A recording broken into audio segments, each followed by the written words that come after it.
사무엘상입니다. 오늘 하나님께서 우리들에게 주시는 말씀 사무엘상 10장 1절에서 13절 말씀인데요.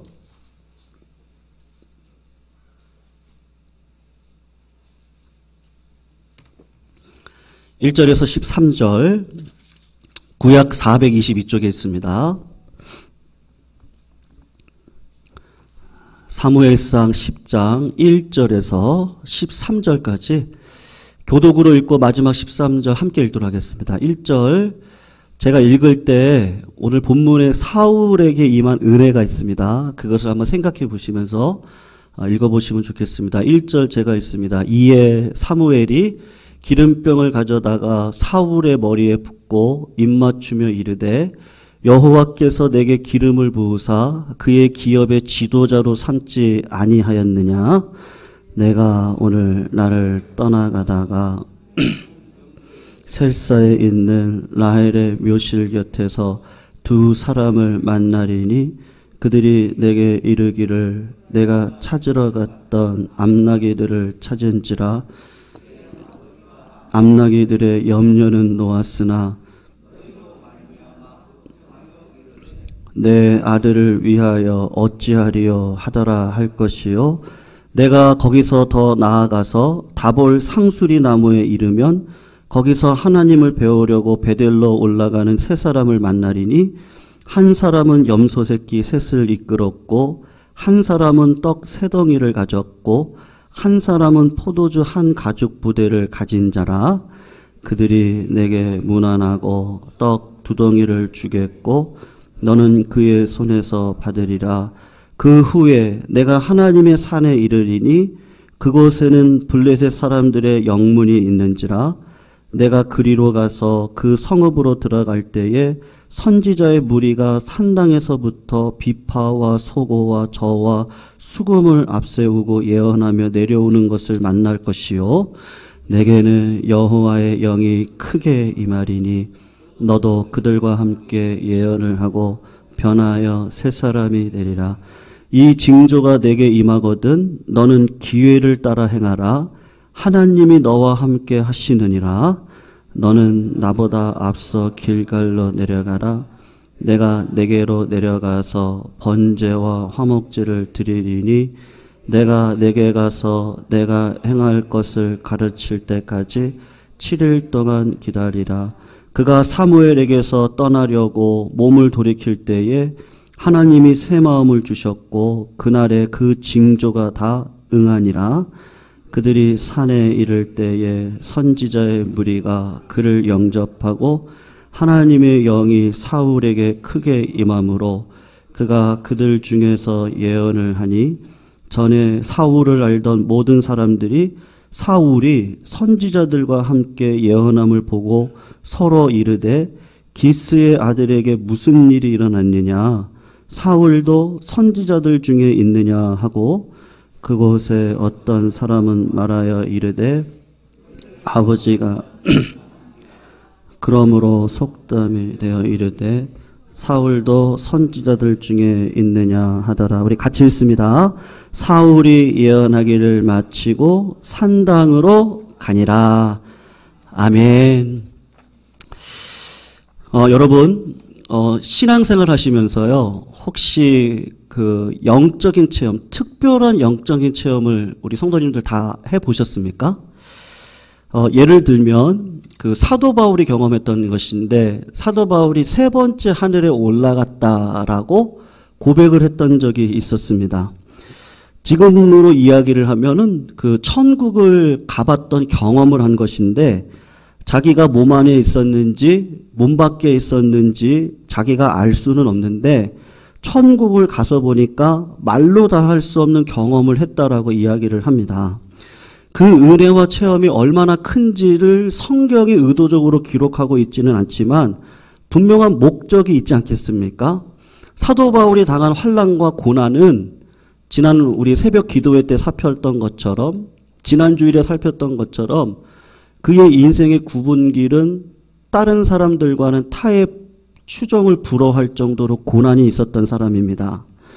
그런데 그가 견딜 수 있었던 이유가 무엇이냐 하면 그 특별한 체험인 것이죠. 천국을 갔다 왔으니까 그 영적인 체험이 사도 바울이 당했던 많은 환난과 고난과 역경 속에서도 내가 하나님의 나라와 의를 위해 살아가야지라고 하는 확실성, 그리고 하나님에 대한 영광과 은혜를 생각하면서 모든 고난과 박해와 어려움을 이길 수 있는 근거가 뭐냐면 그 영적인 체험이었을 겁니다. 만약에 성도님들 한번 상상을 해보시면 좋겠는데, 내가 나사로다. 내가 나사로라고 한다면 얼마나 큰 은혜를 체험하겠습니까? 내가 완전히 죽었습니다. 그리고 수건으로 둘둘 말아서 무덤 안에 들어가 누워져 있습니다. 그리고 4일이 지났으니까 내 몸이 썩어서 이제 냄새가 나고 있습니다. 그런데 어느 날 주님께서 내 이름을 부르시는 거예요. 찬양아 일어나라. 그래서 제가 일어나가지고 제 몸에 둘둘 쌓여져 있는 수건을 다 벗어내고 무덤을 걸어서 나왔다고 한번 생각을 해보십시오.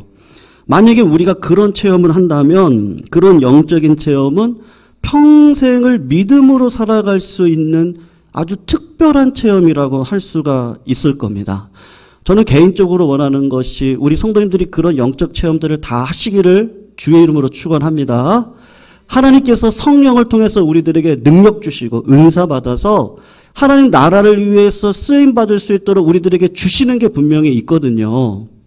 여러분 누구에게나 마찬가지입니다. 그래서 오늘 사울을 부른 하나님께서 다윗보다도 사울에게 엄청나고 특별한 영적인 체험을 하도록 오늘 본문이 말씀을 하고 있는데 그 한 가지가 기록이 되어져 있습니다. 제일 큰 체험이 뭐냐면 아무 생각 없이 나귀를 찾으러 갔는데 그냥 시시한 선지자를 만난 것이 아니고 전설적인 하나님의 선지자 사무엘을 만났습니다. 그런데 그 사무엘이 사울을 부르더니만 기름을 부어서 뭐라고 이야기를 하냐면 하나님께서 너를 왕으로 세웠다.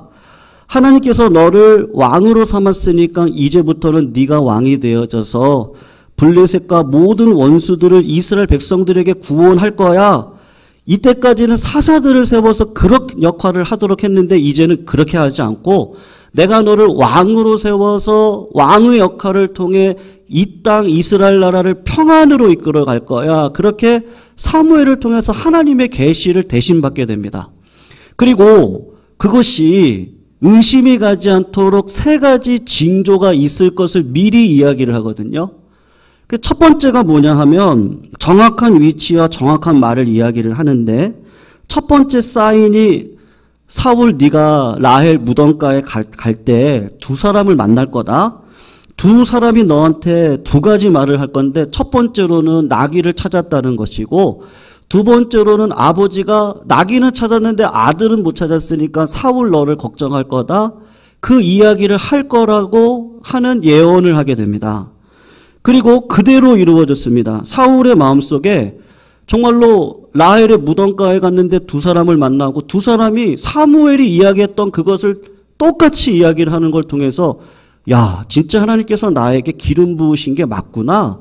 그렇게 생각을 하면서 한편에는 어떤 마음이 있겠어요? 아유, 그래도 우연이겠지. 그렇게 생각을 했을 거예요.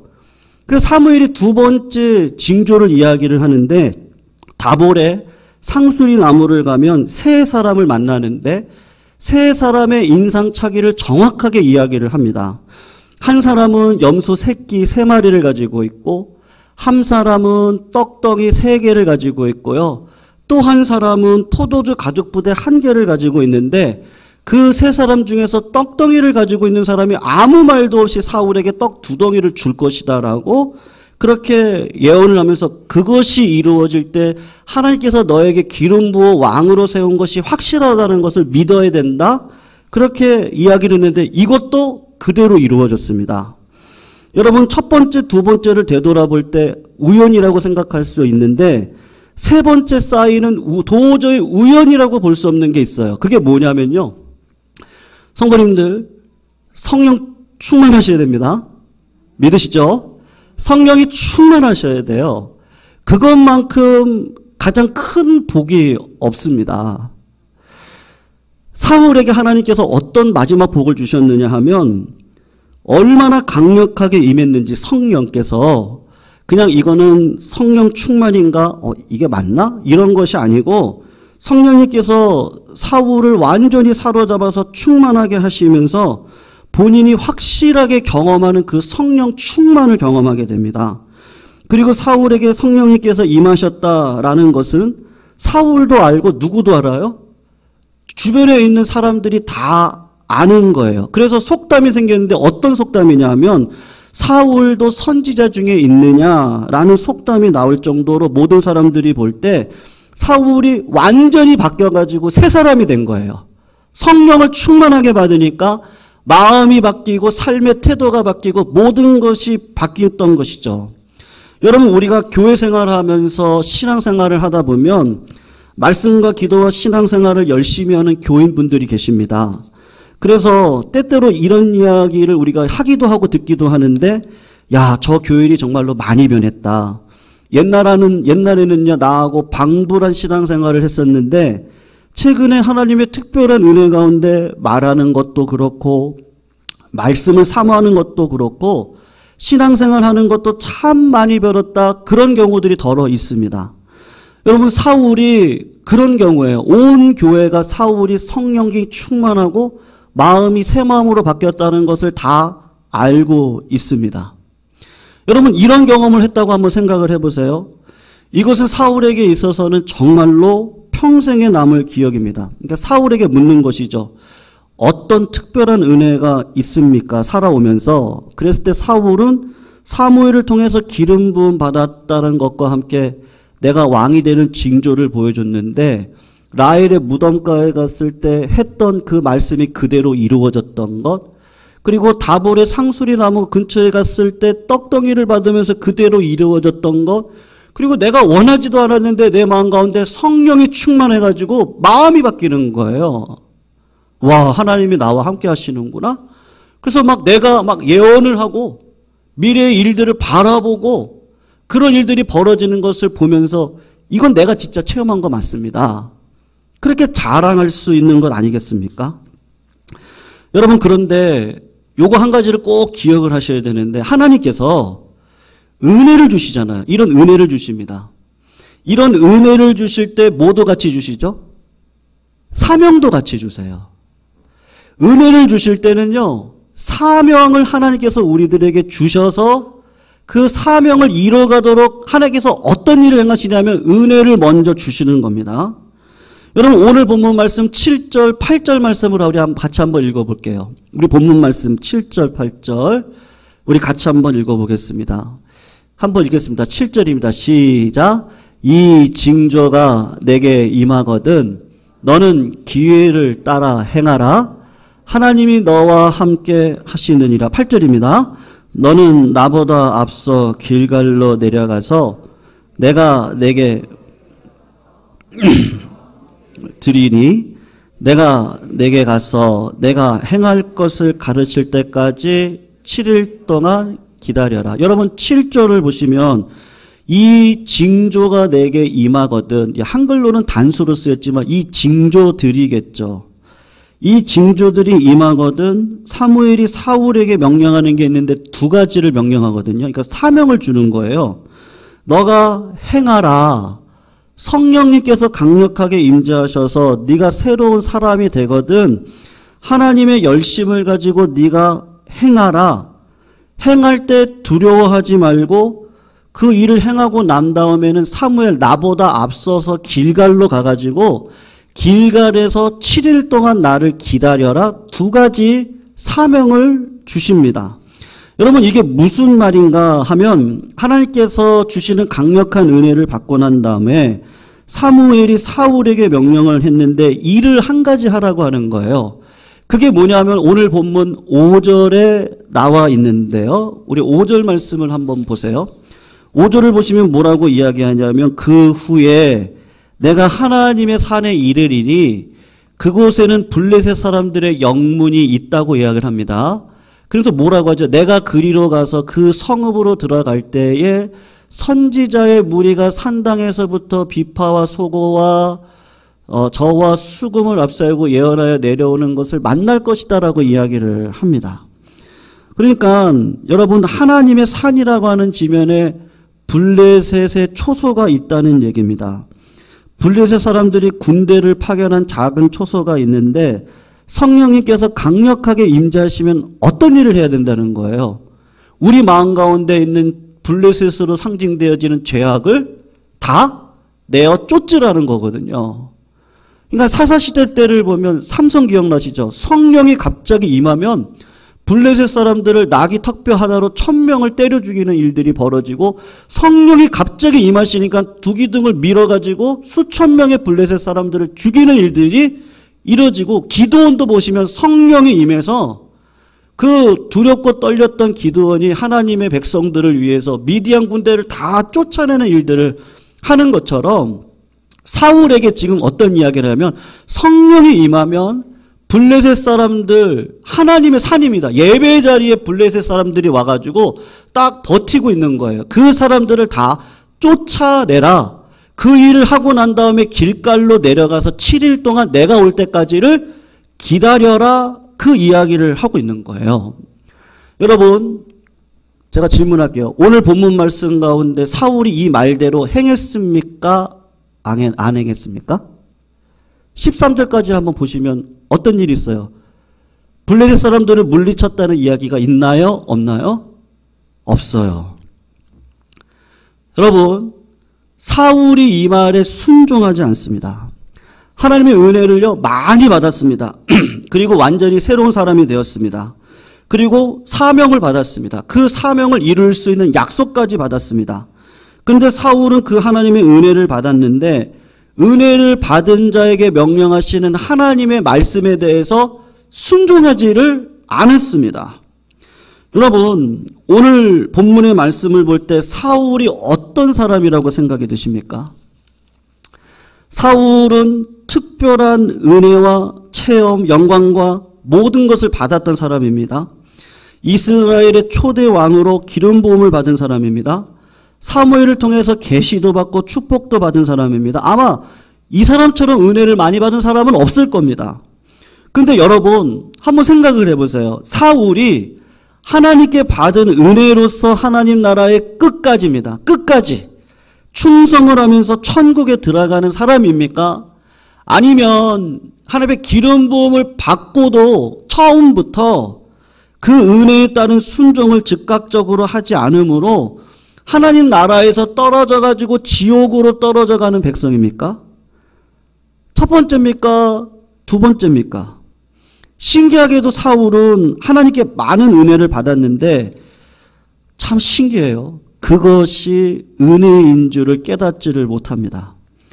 하나님께서 은혜를 주실 때 그 은혜로 인하여 네가 잘되고 성공하라고 주신 것이 아니라, 하나님께서 은혜를 주실 때는 하나님의 나라와 의를 위해서 살아가라고, 그러니까 뭘 먹을까 입을까 마실까 은혜를 받으면 그것 가지고 염려하지 말고 하나님의 나라와 의를 위해 살아가는 자에게 금생과 내세에 하나님께서 반드시 복을 주실 것이다, 그렇게 말씀을 하시는 거거든요. 근데 사울이 은혜를 받았는데 받은 것이 은혜인지를 알지 못하고 순종하는 자리에 가지 못합니다. 여러분, 나에게 주신 은혜라는 것을 깨닫지 못하면 어떻게 하죠? 은혜를 배반하는 인생을 살아가게 됩니다. 하나님께서 나에게 은혜를 주셔서 목사가 되게 하시고 직분자가 되게 하시고 왕의 자리에 세워주셨습니다. 그러면 그것을 은혜로 나에게 주신 거구나 깨닫고 그 은혜 안에서 쭉 자라갈 때 구원에 이르는 믿음으로 자라가게 되어져 있습니다. 그런데 은혜를 받았는데 하나님께서 이런 은혜를 나에게 주실 때는 하나님께서 이런 일을 하라고 하시는구나, 그것을 알고 성령님의 음성을 따라서 순종하면서 하루하루를 걸어가셔야 되는데, 예배는 드렸어요. 기도는 했어요. 아니, 하나님께서 음성도 들려주시죠. 은혜로 주시고 피할 길도 주시고 복도 주십니다. 그런데 참 신기해요. 그거를 은혜로 알지 않고 그 은혜에서 떠나가는 거예요. 여러분 신약 마가복음 10장을 보시면 부자 청년에 대한 이야기가 나옵니다. 예수님께서 이 땅에 오셔서 모든 사람들이 인정할 만한 신앙인 중에 한 사람을 만났습니다. 지금식으로 이야기하면 모태 신앙인이에요. 모태 신앙인이고 어릴 적부터 신앙생활을 아주 잘했습니다. 그리고 하나님께서 그 교인에게 주신 은혜와 복이 너무 커요. 젊은 나이인데도 부유했어요. 젊은 나이인데도 관직에 올라갔어요. 예수님께 그 청년이 찾아왔을 때 그 청년의 그 마음이 너무 순수했어요. 그래서 그 청년이 예수님께 와가지고 주님 어떻게 해야 내가 영생을 얻겠습니까? 라고 이야기를 했을 때 주님이 그를 사랑하셨다라고 이야기를 하실 정도로 이 청년은 정말로 말씀대로 살아왔습니다. 예수님 바로 앞에 온 것이죠. 우리 주님께서 내가 길이고 내가 진리고 내가 생명입니다. 여러분 영생을 어떻게 얻습니까? 라고 이야기했을 때 그 예수님의 발 앞에 왔던 그 예수님이 영생이세요. 하나님의 나라가 어디 있습니까? 그랬을 때 그 예수님이 하나님의 나라이세요. 하나님 저에게 복을 주세요 하셨을 때 진짜 복이 어디 있습니까? 그 예수님이 바로 앞에 있거든요. 그러니까 우리 주님께서 그 부자 청년에게 네가 구하고 있는 영생이 나다. 그러니까 나를 지금부터 쫓으라고 이야기를 합니다. 그런데 내가 너에게 은혜로 줬던 그 돈, 그 재물, 그 관직, 그걸 다 가난한 사람들에게 나누어 주고 지금 나를 쫓아야 된다. 여러분 예수 믿으면 재물을 다 버리라고 하는 이야기가 아닙니다. 지금 시기적으로 주님이 일주일만 지나면 십자가에 달려 돌아가실 때예요. 그 주님의 십자가의 죽으심을 내 눈앞에서 보고 그리고 주님이 3일 만에 다시 부활하시는 것을 내 눈으로 보고 그 주님을 만나서 주님께서 말씀하시죠. 성령을 받아야 된다. 그 성령을 받고 하나님의 사람으로 이 땅을 살아가는 그 복이 바로 눈앞에 와 있습니다. 그래서 재물을 버리고 가난한 자들을 주고 지금 나를 쫓아야 된다. 그렇게 이야기를 했을 때 그 청년은 예수님의 손을 잡지 않고 그 손을 거절하고 뿌리칩니다. 그 청년은요, 하나님 나라에 가장 가까이 가 있는 사람인데 가장 멀리 떨어진 사람으로 결과가 이루어지게 됩니다. 왜 하나님 나라에 들어가지 못했습니까? 그렇게 많은 은혜를 받았는데 사울하고 똑같은 점이 있는 겁니다. 부자 청년도 은혜를 많이 받았습니다. 그런데 그 은혜가 은혜인 줄을 잃어버린 거예요. 은혜를 너무 많이 받다 보니까 내가 이렇게 믿음 생활 잘해서 하나님께서 나에게 복을 줬다라고 생각을 한 겁니다. 여러분 여기서 오해하시면 안 돼요. 하나님께서 우리를 희생의 길로 인도하셔서 부자 청년처럼 우리의 길을 풍요로 인도해 가시는 하나님 성도들 믿으시기를 주의 이름으로 축원합니다. 아무도 안 믿으시는 거예요? 믿으시죠? 이 과정을 통해서 복을 주시는 거 맞아요. 믿음의 길을 걸어가면 하나님께서 피할 길도 주시고 복도 주시고 은혜도 주시고 우리 자녀들을 믿음의 세대로 세워나가는 게 맞습니다. 근데 그런 과정을 끌어가도록 하신 하나님이 누구시죠? 하나님이 그렇게 하시는 것이죠. 그런데 어느 순간 어떤 마음이 들어가요? 내가 부유하게 된 것도 내가 믿음 생활 잘했기 때문에 나에게 주신 복이라고 생각해요. 그거 맞아요. 근데 그것이 뭐였어요? 은혜였구나. 그 복이 나의 성실한 믿음 생활의 보상이라고 생각했습니다. 젊은 날에 관직에 올라가게 되었습니다. 하나님께서 주신 은혜인데요. 갑자기 신앙이 어떻게 바뀌는 거야? 나처럼으로 바뀌는 거야. 나처럼 믿음 생활, 신앙 생활 잘하니까 하나님께서 주셨다. 네, 맞아요. 그런 마음을 주셔서 기독해 하시고 헌신케 하시고 남들과 다른 고생을 통해서 하나님 나라 위에 살아갈 때 하나님께서 그거를 왜 안 갚아주시겠어요? 갚아주시죠. 그거 맞는데 그게 하나님의 은혜라는 걸 어느 순간 까먹기 시작을 하는 거예요. 하나님께서 은혜를 주셨는데 내가 받은 은혜가 은혜를 주신 하나님보다 더 크게 되었습니다. 그래서 하나님께서 주신 예수님께서 그렇지 이 모든 것 내가 너한테 준 은혜지 않니? 근데 더 큰 은혜를 내가 줄게. 십자가의 영광, 부활의 영광을 네가 눈으로 목도할 수 있는 은혜를 내가 줄게. 그러니까 나를 따라가야 돼. 자기를 부인하고 나를 따라가야 되니까 그 재산 가난한 사람 주고 시기적으로 지금 그거 붙들고 있을 때가 아니야. 그러니까 나를 따라와. 그런데 젊은 부부는 죄송해요. 젊은 부부가 아니죠. 젊은 청년은요. 내가 받은 은혜를 놓치고 싶지 않기 때문에 은혜를 주신 하나님을 배반하는 자리에 들어갑니다. 우리가 신앙생활 하면서요. 이 부분을 정말 조심하셔야 됩니다. 여러분 구원을 받은 거 맞죠? 근데 현재 구원을 내가 이루어가고 있어야 됩니다. 그럴 때 앞으로 10년이 될지 20년이 될지 30년이 될지 그 죽음 앞에 은혜를 붙들어야 되잖아요. 여러분 죽음을 이길 수 있는 게 물질인가요? 물질로 안 되잖아요. 예수님이라고 하는 은혜를 붙들어야 그때 죽음도 통과할 수 있는데 지금 내 삶은 하나님 주신 은혜만 붙들고 이게 나로 인해서 맞다고 생각하고 살아가면 죽는 그 당시에도 하나님 제가 이렇게 살아왔잖아요. 그러니까 저는 천국 들어가 마땅한 자예요. 하나님의 은혜를 내 것으로 바꾸어서 마치 내 신앙이 구원받는 백성인 것처럼 비교의 우위 속에서 그래서 저 창녀는 구원 못 받아. 저 셀이 저런 놈들 하나님이 사랑하지 않으셔. 근데 우리 하나님은 어떤 하나님이신데요? 지금도 어떤 악한 자라도 돌아오기를 원하시는 하나님이세요. 회개하기를 원하시는 하나님이시죠. 빛된 자녀로 살아가기를 원하시죠. 그래서 악인과 석인에게 여전히 햇빛을 같이 비춰주세요. 똑같은 비를 주세요.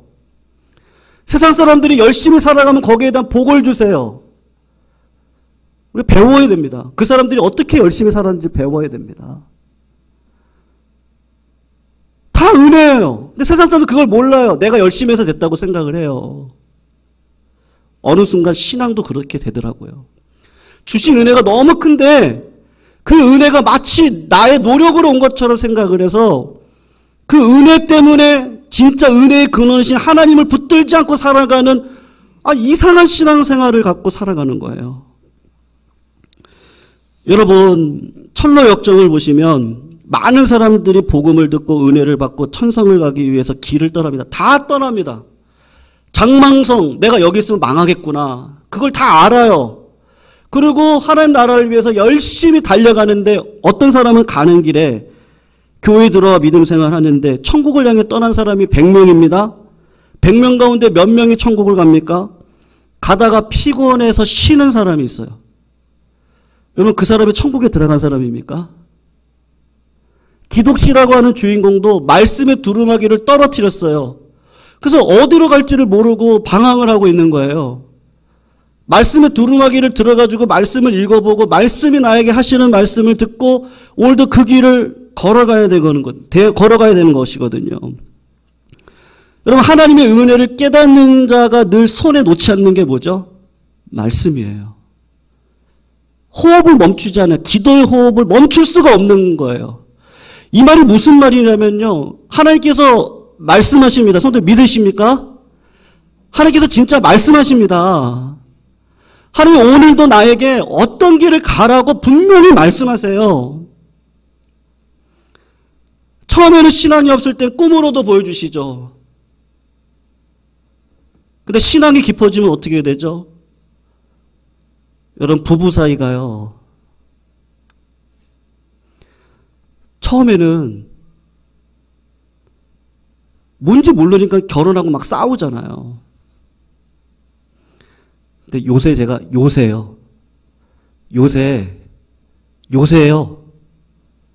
제가 강조합니다. 제가 요새 아내가 저보고 조금 바뀌었네. 네. 애들도 아빠가 조금 바뀐 것 같아. 제가 요새 그렇더라고요. 여러분 우리 신앙생활이라고 하는 거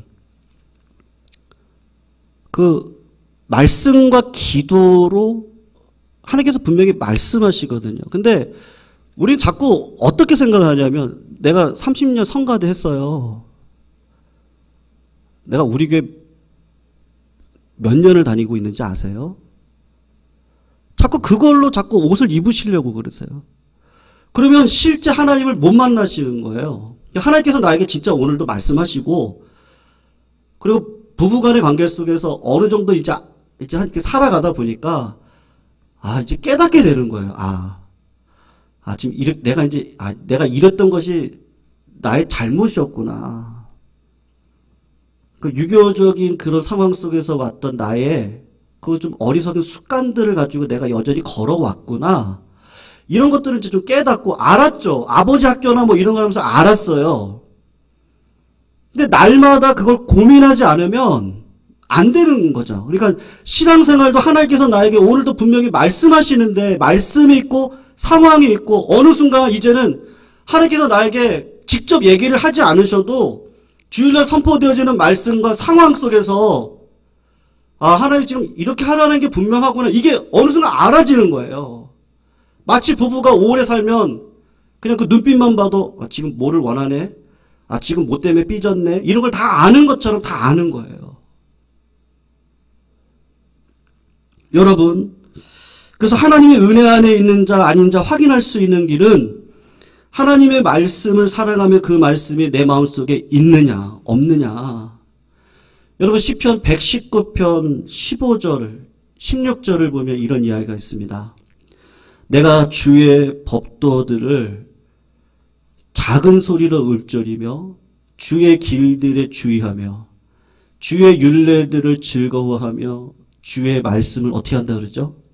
잊지 않겠습니다. 읊조린다라는 것은 묵상을 한다는 것인데 주야로 묵상을 하는 겁니다.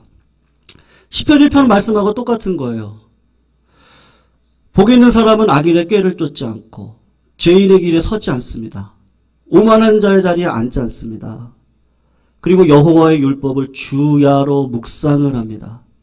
그런 사람이 시냇가에 심은 나무와 같아서 시절을 쫓아서 겨울에는 동백꽃으로, 봄에는 봄의꽃으로, 여름에는 여름꽃으로 열매를 맺고 걸어가는데 핵심이 뭐냐면 말씀인 거예요.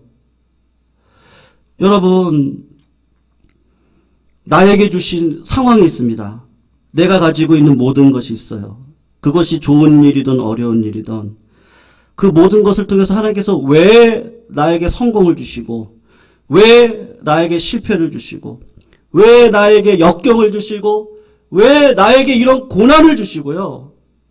왜 나에게 이런 남편, 이런 아내, 왜 나에게 이런 자녀들을 주셨습니까를요.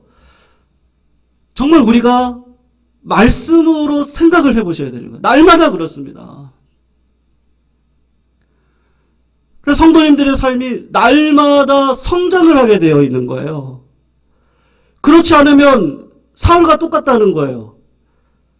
하나님의 큰 은혜가 있었는데 그 은혜를 가지고 은혜만 생각하다가 은혜의 하나님을 쫓지 않는, 그러니까 진짜 은혜가 은혜인 줄 알고 살아가는 사람의 특징이 뭐예요? 결국은 하나님을 사랑하게 되어져 있는 거예요. 하나님께서 사울에게 이야기를 하셨습니다. 너 이제 왕 되지 말아라.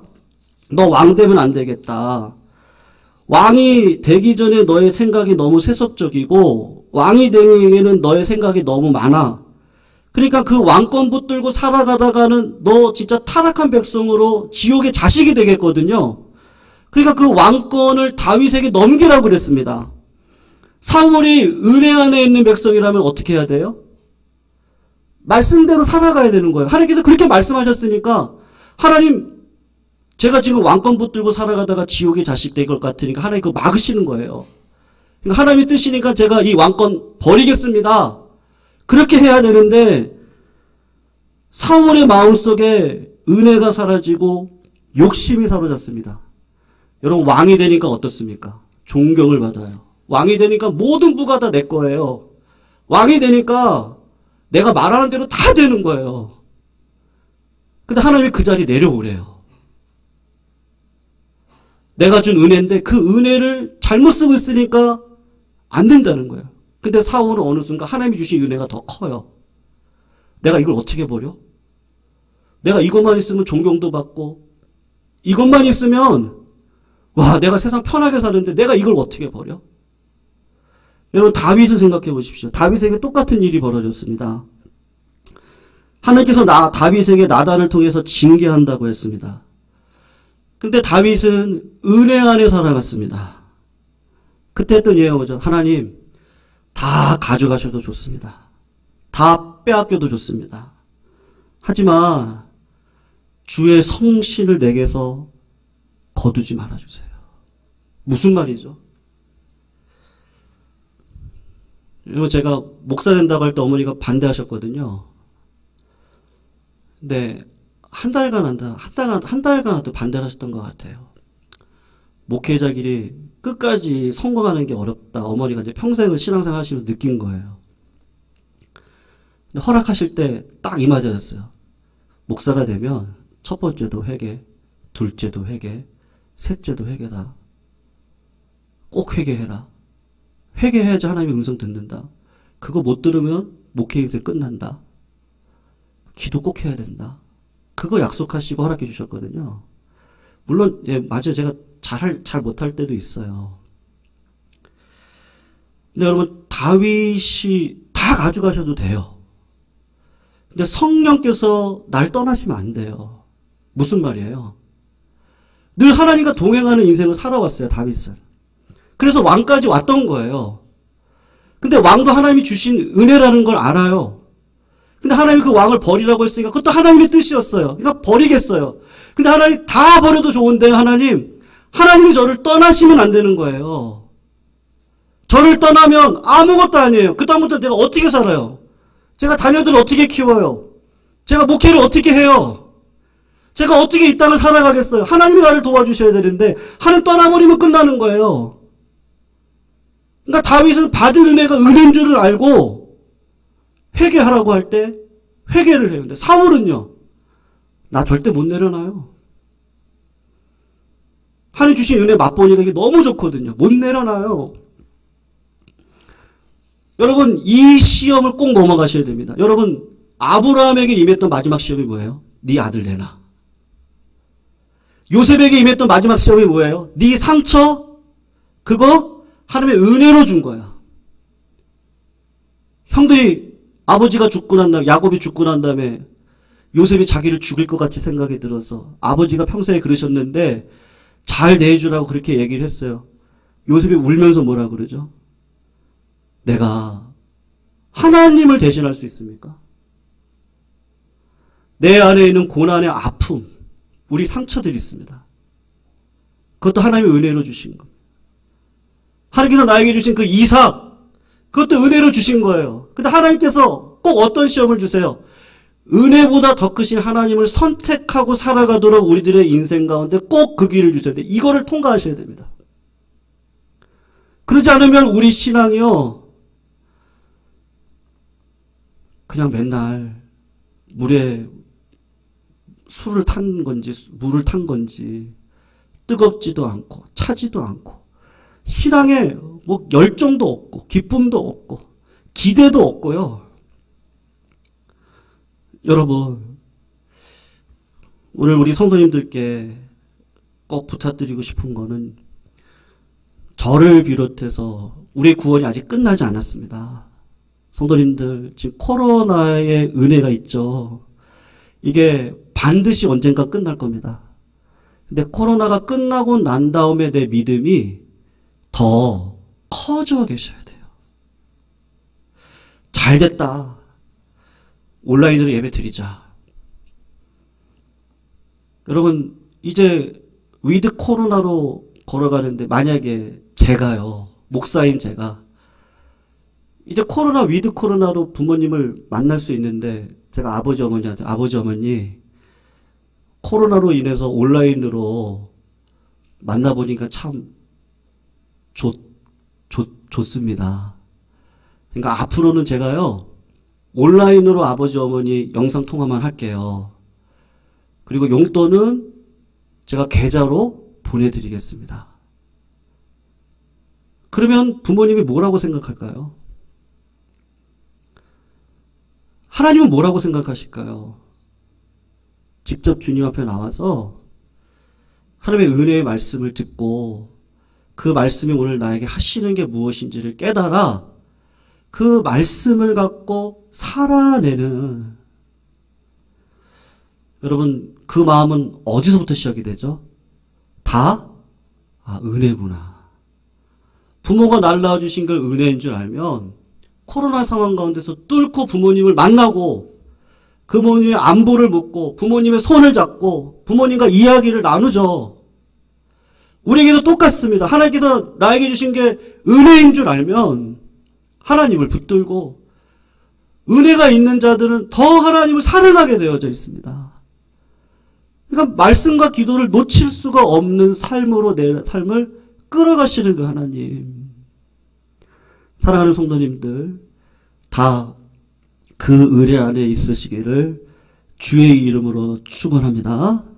그리고 이 믿음의 길을 끝까지 감당하시기를 축원합니다. 고난도 은혜고 풍요도 은혜인데 은혜를 주신 하나님을 더 바라보시고 믿음으로 걸어가실 때 우리의 구원은 마침내 하나님의 은혜 가운데 이루어질 줄로 믿습니다.